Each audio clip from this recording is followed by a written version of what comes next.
ògo ni fún Ọlọ́run lókè ọ̀run àti ní ayé àlàáfíà.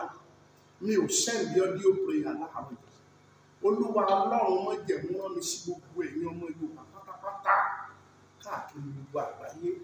Tí ẹ bá gbàgbé nínú ìṣòro ọlọ́jọ́ mẹ́sàn-án tá a ṣe, mo sọ fún yín wípé Olúwa sọ pé ogun ti yí ilẹ̀ Yorùbá ká, pé ká gbàdúrà dáadáa. Ẹ̀yin tẹ́ ẹ bá join wa nínú ìṣòro ọjọ́ mẹ́sàn-án yẹn, ẹ rí i pé àsọtẹ́lẹ̀ yẹn jáde nígbà tí a gbàdúrà. Ẹ wá gbọ́ eléyìí, gbogbo ẹ̀yin adarí wa nílẹ̀ Yorùbá pátápátá, Olúwa ní tẹ́ ẹ bá kọ̀, tẹ́ ẹ bá jà fún wa, ó ní òun Ọlọ́run fúnra òun ti gbé olùgbàlà dìde. Ìwé Sóòlù orí 3 ẹsẹ̀ 9, Olúwa sọ pé òun ti gbọ́ ìgbé àwọn ọmọ Ísírẹ́lì, bẹ́ẹ̀ ni Olúwa gbọ́ ìgbé wa ní ilẹ̀ Yorùbá. Ogun yìí ogun Ọlọ́run ni, Ọlọ́run máa jà á dẹ̀ máa borí. Ẹ wá gbọ́ eléyìí, ní gbogbo ilẹ̀ Yorùbá pátápátá, Olúwa ní ká gba àwẹ̀ àtàdúà ọlọ́jọ́ 3, ká béèrè fún olórí ogun ọ̀run tí máa gbógun jà. Gbọ́ mi, tí a bá rò pé bóyá ní alágbára kan pé òun ló lè jà fún wa, irọ́ ni o. Olúwa fúnra ẹ̀ ní olùgbèjà. Òun ni yóò kún àwọn alágbára wa lọ́wọ́ láti jàjàbọ́ lọ́wọ́ àwọn amúnisìn àti àwọn akónilẹ́rú. Ẹ gbọ́ sà, ẹ gbọ́ mà, níbi gbogbo tẹ́ ẹ wà, Olúwa sọ fún mi wípé kí á gbàdúrà yìí pẹ̀lú Psalm 118. Ó ní àwọn orílẹ̀-èdè yí wa ká, lórúkọ Olúwa àwa ó pa wọ́n run. Wọ́n yí wa ká ní tòótọ́, wọ́n yí wa káàkiri. Lórúkọ Olúwa àwa ó pa wọ́n run. Wọ́n yí wa ká bí oyin, a sì pa wọ́n run bí iná ẹ̀kún. Lórúkọ Olúwa àwa ó sá pa wọ́n run.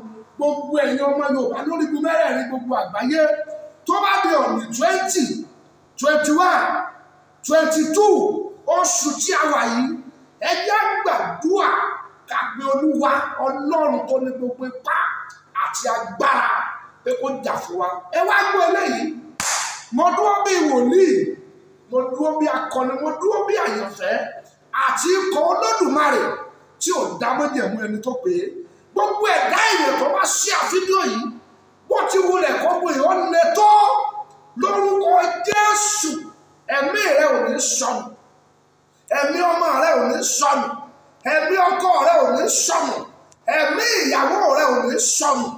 Olùgbèjà tó dá ọ̀run àtayé, ẹni tó jà fún ọmọ Ísírẹ́lì láti dojú ìjà kọ Fáráò, àwọn Alákì, àwọn Fílísítínì, àwọn orílẹ̀-èdè Móábù, àwọn orílẹ̀-èdè Ámórì, Ọlọ́run májẹ̀mú yóò jà fún wa ní ilẹ̀ Yorùbá. Gbogbo èèyàn gbàdúrà yìí níbi tẹ́ ẹ wà, ẹ pe orúkọ Jésù lẹ́ẹ̀kẹtò, olùgbèjà ọ̀run, ó yá dìde kó jà fún wa. Ẹ gbàdúrà yẹn dáadáa, Olúwa jà fún wa. Ẹ gbàdúrà yẹn, ẹ gbàdúrà náà kejì yìí, gbogbo àwọn apanirun tó ti yí ilẹ̀ Yorùbá ká, Olúwa ká wọn kúò bí ẹni ká ẹni, kó o sì sọ agbára wọn dòkú. Ẹ wá gbọ́ àdúrà lẹ́ẹ̀kẹta yìí, Olúwa ní àwọn kan ti kó ìjà wọlé láti dojú ìjà kọ wá àti láti run wá dànù. Ẹ sọ fún wọn, ẹ sọ fún Ọlọ́run pé àti àwọn àti ìjà wọn, Ọlọ́run kó fi wọ́n ṣòfò, kó sì dá wa láre. Mo pàṣẹ lórúkọ Jésù Kristi, gbogbo ẹ̀yin tẹ́ ń jẹ níbi mọ̀dàrú, tí ẹ̀yin yọ orílẹ̀-èdè yìí látà ìyọ orílẹ̀-èdè yìí lẹ́nu, tí ẹ̀yin ní ilẹ̀ Yorùbá lára, lórúkọ Jésù agbára bọ́ lọ́wọ́ yín. Gbogbo ẹ̀yin tẹ́ ń destroy ilẹ̀ Yorùbá, lórúkọ Jésù Olúwa fàjọba yíya. Ẹ̀mí àwọn wòlíì gbèjà wa jà, Olúwa dá wa láre. Máa ṣí àfídíò yìí tó bá jẹ́ ọmọ Yorùbá ní tòótọ́. On the 20, 21, 22, Olúwa ní ká fi gbàdúrà pẹ̀lú Psalm 118. Ẹ̀rí tí ó ṣẹlẹ̀, Olúwa yóò jà fún wa, yóò dá fún ọkọ̀ tí sí ààrẹ. Àmín.